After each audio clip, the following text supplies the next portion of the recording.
Entonces, ¿por qué hablan de desendeudamiento? ¿Será que en realidad la deuda que contraen con el Banco Central no la piensan a pagar? A ver, porque digo, si no la piensan a pagar, es probable que tampoco piensen pagar las otras deudas que este gobierno contrajo con la ANSES y con el PAMI, por ejemplo, en los últimos tiempos, ¿no? ¿Por qué?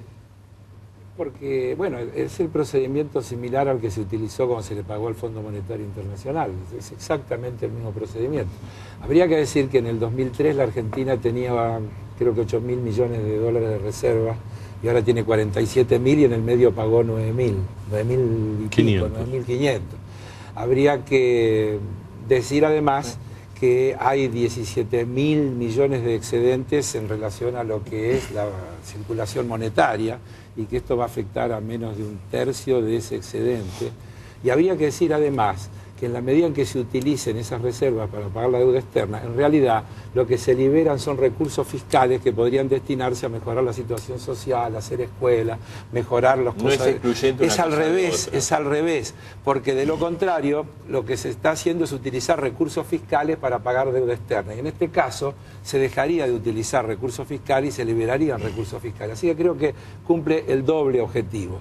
A mí me sorprenden algunas opiniones, porque pareciera que lo primero que hay que discutir es si hay que pagar o no.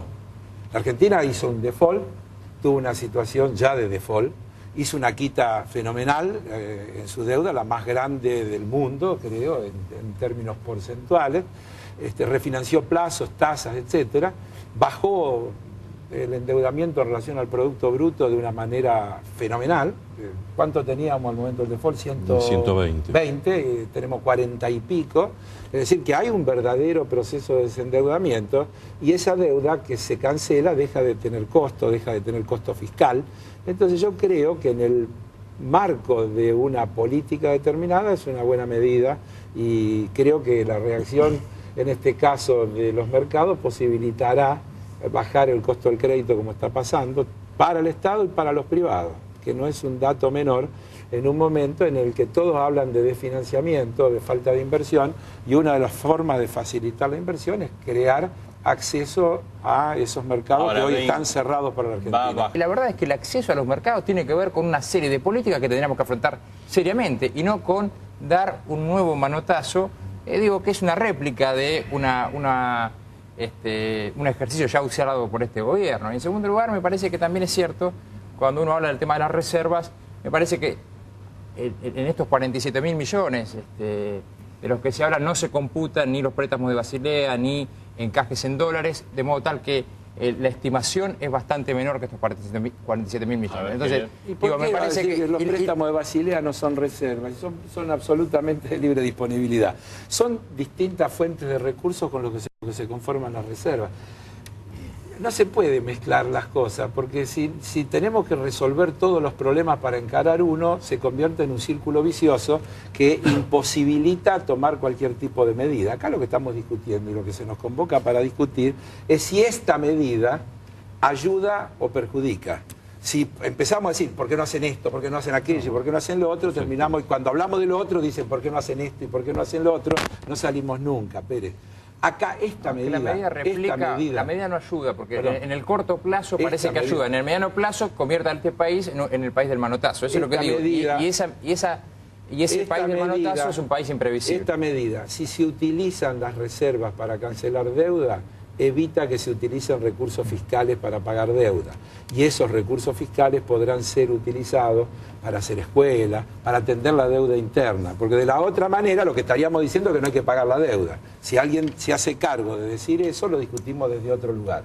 Entonces yo digo, acá se están liberando recursos fiscales que podrán servir para atender los problemas de las provincias, que podrán servir para atender una cantidad de cuestiones que hasta ahora se estaban utilizando para pagar deuda. Entonces creo que lo que se hace... Está postergando en realidad los recursos fiscales, porque en realidad lo que están haciendo es decir, bueno, planteamos esto para luego, ¿no? Yo te voy a decir una cosa, que es elemental en la economía. Vos sabés que el plazo, el plazo es una cuestión fundamental. Si yo tengo una deuda que me vence todo el año que viene, no es lo mismo si la misma deuda me vence en 40 años. No es lo mismo. Entonces cuando uno logra... Reconocer que acabamos de aprobar un presupuesto, en un presupuesto que tiene una partida asignada para afrontar la deuda y que ustedes ahora dicen que... No, ustedes no. Bueno, perdón, está bien, es cierto.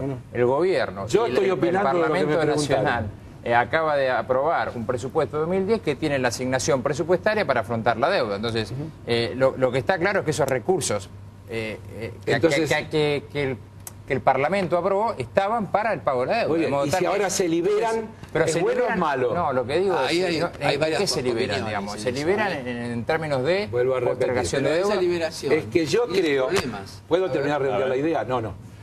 El fondo puede generar inclusive condiciones para que la Argentina refinancie los vencimientos y cambie deuda vencida o a vencer por deuda nueva, como hace todo el mundo.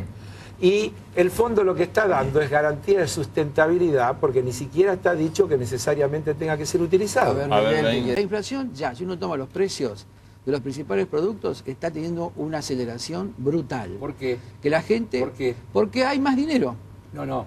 Porque no hay política de precios que impida que los grupos formadores de precios se apropien de esa transferencia que el Estado hace a los sectores más necesitados. Pero no, ese es un argumento ideológico. No, ese es un una argumento pregunta, económico. en la época de Menem, ¿hubo inflación? Perdón. ¿Hubo inflación? No, en la época de Menem no hubo inflación. Y sin embargo había grupos económicos. Ahora hay grupos económicos. ¿Puedo explicar? No, pero me está diciendo ese argumento. Hay una transferencia importantísima de recursos públicos a partir del aumento del gasto, por ejemplo con la asignación universal para los chicos o con el pago de la jubilación pero hay que tener el recurso genuino para financiar del aguinaldo para la eso. jubilación, no hay que retracción, si no viene acompañado de política de precios se convierte en una transferencia a los grandes grupos económicos, a los formadores de precios, porque se va vía aumento de precios. Entonces ahí está el problema. La inflación no la provoca el INDEC, en todo caso el INDEC la mide mal. La inflación la provocan los que forman los precios. Bueno, eso diría alguien ideológicamente. Sí, yo lo digo ideológicamente. Pero sí. ¿por qué en la época de Menem no había inflación?